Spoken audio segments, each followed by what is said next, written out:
सुबह मैं चर्चा कर रही थी पारिवारिक विषय पे, और आर्य समाज के मंच से कई विषयों को हम सुनते हैं। प्रायः मैंने जो अनुभव किया इतने वर्षों में, जिस विषय की सबसे ज्यादा जरूरत है इस समय, वर्णाश्रम व्यवस्था और आश्रम व्यवस्था, इन दो विषयों पे कहीं ना कहीं चर्चा मंद होती है, बहुत कम होती है। और जब आप जमीनी स्तर से देखेंगे तो मुझे लगता है इन विषयों की चर्चा करना सबसे ज्यादा जरूरी है।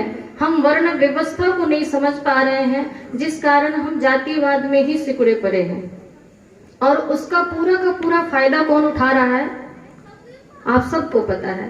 इस सब का फायदा जिहाद उठा रहा है। यहाँ पे पूछे आप किस जाति से हैं, सब अपनी अपनी जाति बताएंगे। क्या बताएंगे आप अपनी जाति? बोल भी दो। आप तो ऐसे लग रहा है तलवार खड़ी है आपके सामने, बात कर रही हूं मैं आपसे। आपकी जाति क्या है? हाँ जी, ठाकुर हैं आप।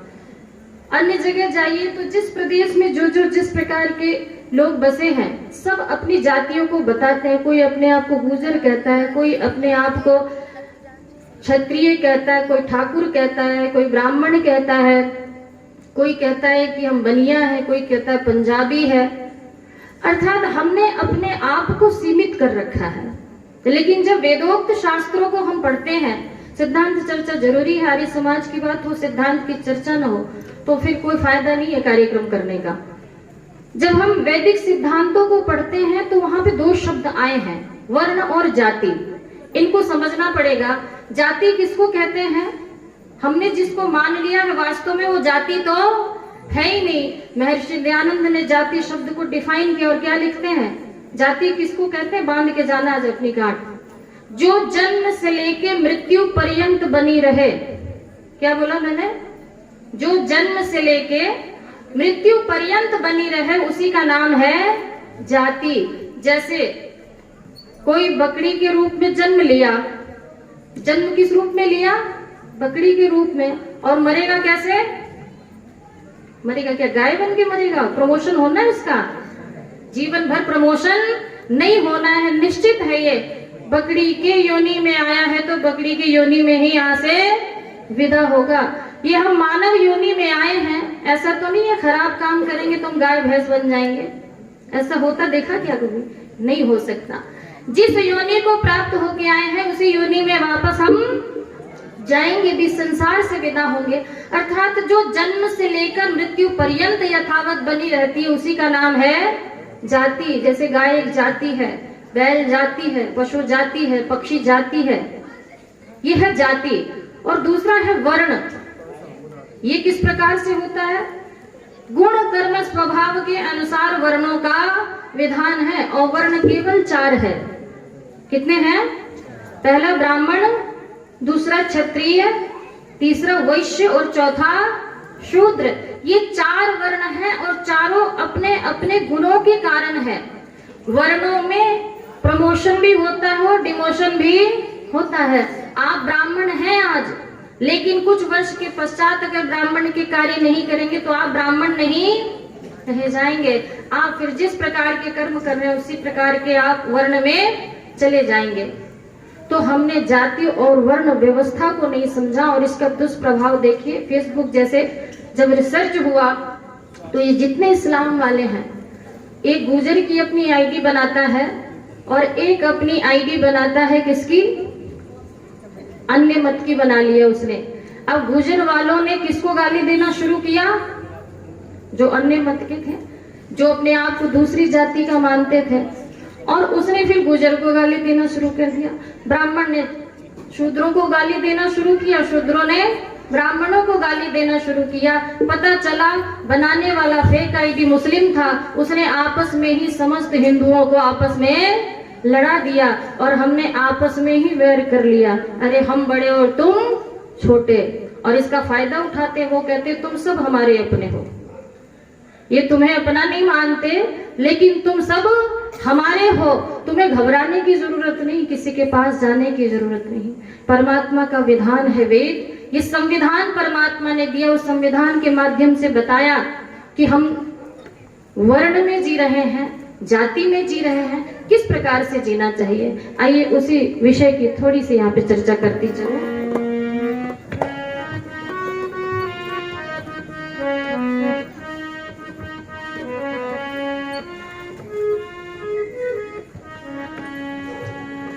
चारों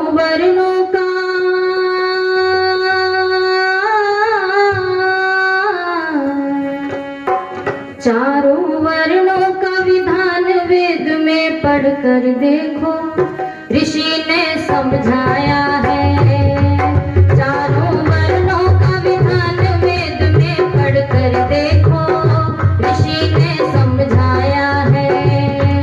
जो जन्म से लेकर मृत्यु तक रहती है जाति, ऋषि ने बतलाया है। चारों वर्णों का विधान वेद में पढ़कर देखो, ऋषि ने समझाया है।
वेद में पढ़कर देखो ऋषि ने समझाया है।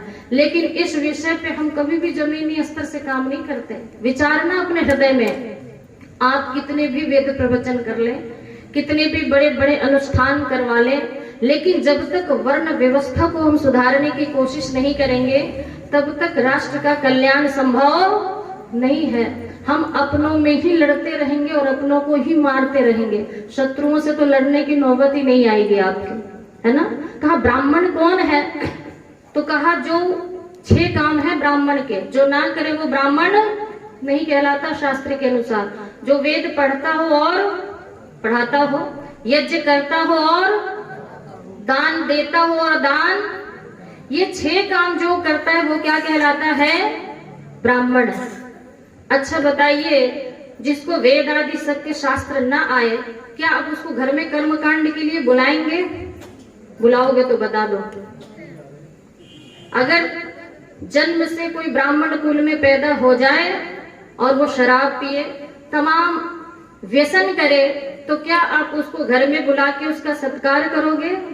नहीं करते आप, और ना ही कभी करोगे। कर्म से आप उसको स्वीकार नहीं कर सकते।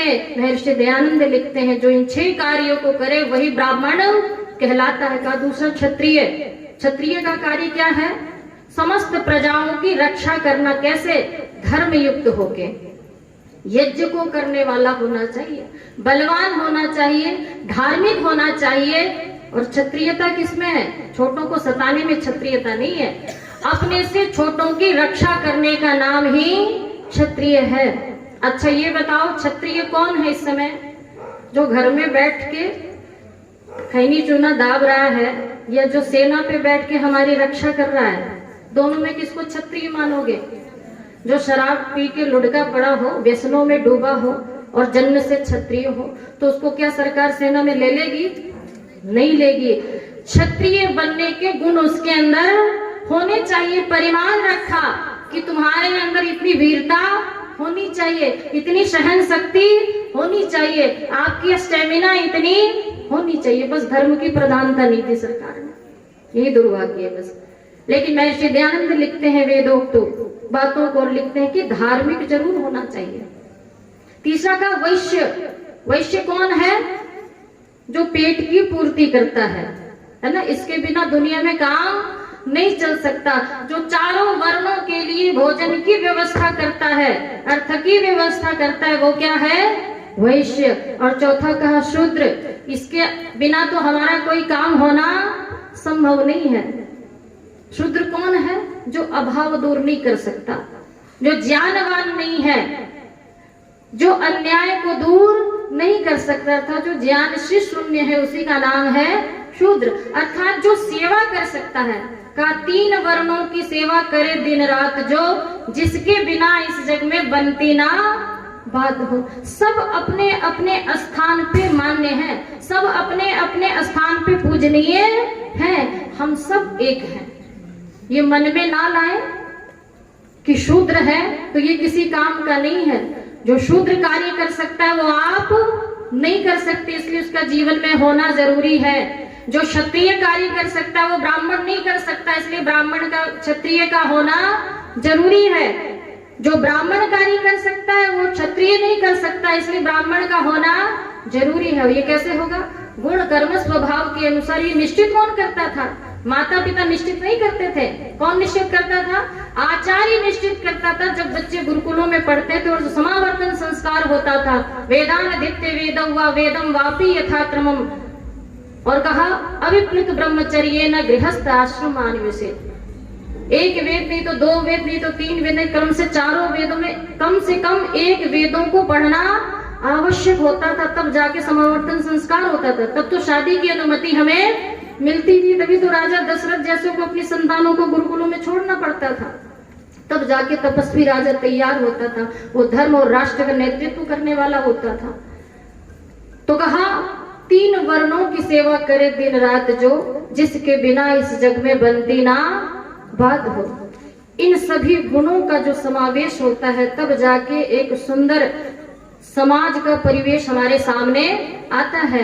हम सब एक दूसरे से प्रेम करने वाले बने, क्योंकि जिस जाति को हम मान के चल रहे हैं वो जाति नहीं है ना। जाति तो हमारी मनुष्य की है, इसमें प्रमोशन होने वाला नहीं है, ना ही डिमोशन होने वाला है, वर्णों में प्रमोशन होता है। तो आचार्य वहां फाइनल करता था कि इसके अंदर क्षत्रिय के गुण है तो ये क्षत्रिय की कोटि में जाएगा, इसके अंदर ब्राह्मण के गुण है तो ये ब्राह्मण की कोटि में जाएगा, इसके अंदर वैश्य के गुण है तो ये वैश्य की कोटि में जाएगा। तब जाके राष्ट्र सुंदर बनता था, समृद्ध बनता था। लेकिन व्यवस्थाएं समाप्त हो गई और हमने अपने आप को बनिया, गुजर, पंजाबियों में ही सीमित कर लिया।